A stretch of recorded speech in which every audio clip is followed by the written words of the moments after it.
All right. So today we're taking a deep dive into the Panasonic S9 Okay. and, seeing if it can really make waves Mm, in the full frame camera market. We've got yeah. this article. It's called, Is the Panasonic S9 Missing the Mark? Two Ideas from a GH7 User. Interesting. And I'm really curious to hear what you think. Yeah, well, this is an interesting one to me because it's coming from the Yeah. perspective of somebody who really likes smaller systems, Okay. particularly Micro Four Thirds. Right. And they're kind of looking at the S9 and saying, how can this camera really differentiate itself? How can it stand out? Yeah, that's a great question. And one of the things they focus on is the lenses, right? They really love the compact, Yeah. versatile lenses that you get with the M43 system. Oh, absolutely. And they cite a couple of examples like the Olympus 12-100 f4 Pro. Yeah, or even the Panasonic 1260 f2.84. Okay. I mean, all these lenses that just offer so much flexibility in such a small package. Yeah. It's amazing. And so I think, their point is, could the S9 as a full frame camera maybe learn a thing or two about, prioritizing a more compact lens design? Yeah, I think there's definitely a market for that. Right. Especially for photographers who maybe are used to the, Yeah. smaller systems. And it's interesting because in the full frame world, a lot of manufacturers, Yeah. they've really been focusing on making lenses that are really excel for video, which often, unfortunately, means they get bigger and heavier. Right, right. So it sounds like maybe there's an opportunity for the S9 to kind of, fill that niche and appeal to photographers who really prioritize Portability. portability. Yeah, exactly. Absolutely. And there are some hints that Panasonic might be heading in that direction. Yeah. The article actually mentions the Lumix S 1840mm f4.5 6.3 as a potential sign. Okay. It's a remarkably small and light lens for full frame. Interesting. So you can imagine, for everyday shooting, Yeah. something like that could be really appealing. That's a really interesting development. Now, the other thing Yeah. that this article highlights Okay. is software. Okay. And this is where things get kind of, I think, really interesting. They talk about leveraging digital bokeh All right. on the S9. So kind of simulating that shallow depth of field, Oh, even interesting. with smaller aperture lenses. Okay. What do you think about that? Well, it's certainly a bold idea. It's not without its challenges, right? Right. I mean, digital bokeh has come a long way. I mean, especially when you think about smartphones, right? Yeah. I mean, you see it all the time with portrait mode and things like that. Sure. But to really replicate, the nuances of optical bokeh, Yeah. the way light interacts with the lens design, Right. that's a pretty tall order. Yeah. I mean, technically, how does it work? Well, it involves Yeah. pretty sophisticated algorithms, Okay. analyzing depth information, Right. simulating, the characteristics of different lenses, even, allowing for real-time previews and post-processing adjustments. Oh, interesting. So Yeah. it's not just, like a blur effect. No, not at all. There's a lot more control there. Potentially, there could be. Right. Right. A lot more creative flexibility. Yeah. It also raises some questions. Right. About the kind of authenticity of the image. I mean, some photographers might argue that digital bokeh can never truly replace Yeah. those optical qualities of a really well-designed lens. Yeah. What do you think about that?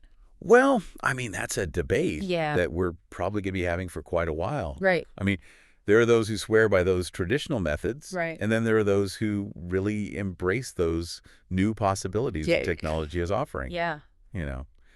So It's fascinating to see how this is all going to play out. absolutely. And we haven't even gotten to the hybrid zoom on the S9. Right. But before we move on to that, I Yeah. want to ask you, how much does portability factor into your decision when you're choosing a camera Yeah. system? Hmm. Is it something that you really prioritize? Hmm.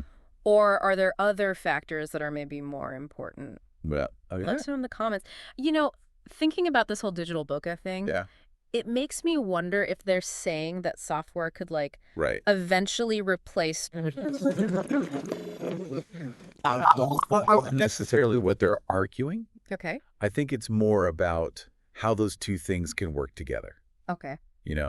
Like hardware and software, how they can kind of complement each Yeah. other. So it's not about, replacing. It's about finding a good balance. Yeah, exactly. Yeah. And that's where I think this hybrid zoom function on the S9 comes in. Remember, it extends that 18 to 40 Yeah. to a whopping 18 to 120. Right. Yeah. So if you combine that zoom range with digital bokeh, Right. you could have so much flexibility, Absolutely. especially in a smaller package. Yeah, imagine being able to get that shallow depth of field look Right. across a variety of focal lengths Yeah. without needing to carry around like a bag full of lenses. I mean, that would be huge for travel photographers, Oh, absolutely. street photographers, Yeah. event photographers, anyone who's moving around a lot. Powerful stuff. Yeah, to be able to just adapt to any situation with one camera and lens. And I think it really speaks to this bigger trend that we're seeing Okay. where, camera makers are really starting to recognize Okay. the power of software, Yeah. to really kind of enhance the Right. whole experience. It seems like the lines are getting blurry In a way, yeah. between like traditional photography Mhm. and this computational photography. Yeah, I think that's a good way to put it. Yeah. And I think the S9 could be like right at the forefront of that, Yeah. appealing to photographers who care about image quality, Yeah.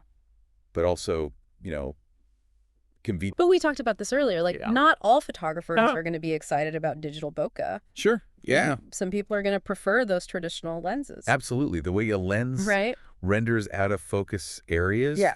The bokeh character, it can be really hard to replicate Right. with software. But technology's always advancing. Oh, for sure. So, like, maybe what seems impossible now Yeah, won't be in the future. absolutely. I mean, look how Yeah. far Yeah. computational photography has already come. Right. Right. There's no reason to think it's going to stop.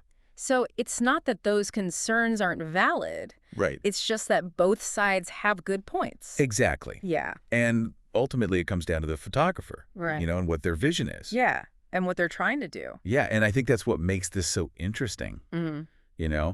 The S9, Yeah. it's not just a camera. Yeah. It's like this catalyst for a bigger conversation Right. about what photography even is. Right. And what it's going to be. Yeah, in the future. Yeah. And it forces us to think outside the box. Absolutely. Do you know what I mean? It's about, challenging what we know Yeah. and like really thinking about the possibilities. So what's the most interesting thing to you about all this? Like, what really stood out? To me, I think it's that, Yeah. technology is not something to be afraid of. Yeah. It's a tool Right. and it can be really powerful. Right. And the S9 is kind of an example of that. Exactly. That combination of Wow. hardware and software. It's like pushing the boundaries. Yeah. And it's not just about the S9. Right. It's like the whole idea, It's a whole philosophy. Yeah. like to stay curious, to experiment, Right, to keep right. pushing the boundaries. Yeah, we got to keep challenging what we think we know. Absolutely. So this has been a really great deep dive. It has. We've talked about Yeah. the S9's potential. Compact lenses, digital bokeh, Right. this whole idea of hardware and software working together. Yeah. Where do we go from here? Well, Stay tuned for part 3. All right. We'll kind of wrap it all up. wrap it all up and see what it means for photographers like you. So welcome back. We've been really digging into this article on the Panasonic S9 Yeah. and, talking about whether it could really shake things up. Hmm. What I keep coming back to is it's not just about the specs anymore, right? It's not just about the numbers. It's about like how a camera can help you, as a photographer. Sure. Tell stories in new ways. And that's what's so cool about all of this. Right. I mean, we've talked about compact lenses, digital bokeh, A hybrid zoom. that hybrid zoom. It all points to this bigger shift. Yeah, it's like this underlying current. Yeah. And it's so easy to get caught up Oh, in absolutely. megapixels and autofocus speeds. Oh, yeah. Always chasing those numbers. But the S9 seems to be making people think differently. It's making us step back and ask, Yeah. like, what matters to us? Yeah. What do we really want? Do we care about portability, creative freedom? Yeah. Like, what's important? And there's no right answer. Nope. Everyone's different. And that's what makes the S9 so interesting to me. Yeah, it's like he'd be a good fit for so many different types of photographers. Right. Like people who love smaller systems. Yeah, the M43 crowd. But also those who like pushing the boundaries. Yeah, digital pioneers. It feels like photography's at this crossroads. Oh, yeah. Where technology is opening up all these crazy possibilities, but it's also making us question, like, what even is a photograph? It's deep, man. This article about the S9 has really made me think Me too. about hardware and software. The balance, The balance. Yeah. What it means to be a photographer. in this crazy new world. What's the biggest thing that stood out to you? I think for me, it's We shouldn't be afraid of technology. Right. It's a tool. Yeah, okay. And the S9 is kind of a perfect example of that. Yeah, yeah. Pushing the limits. And it's more than just the camera itself. Oh, yeah. It's like a whole Yeah. way of thinking. Like a philosophy. Stay curious. Experiment. Yeah, push the boundaries. Don't be afraid to try new things. Well, this has been a really great deep dive. It has. We've talked about the S9's potential, compact lenses, digital bokeh, All that good stuff. hardware, software. Yeah. What it means for photographers. Right. As we wrap up, Yeah. I want to leave you with this. Okay. As technology keeps changing photography, what role do you want to play? That's the question, right? What stories do you want to tell? Yeah, what's your vision? And what tools are you going to use? Go out there and experiment. Yeah. Most importantly, have fun. Have fun. That's it for this deep dive. It's been real. Thanks for joining us, Until next time. and we'll see you next time.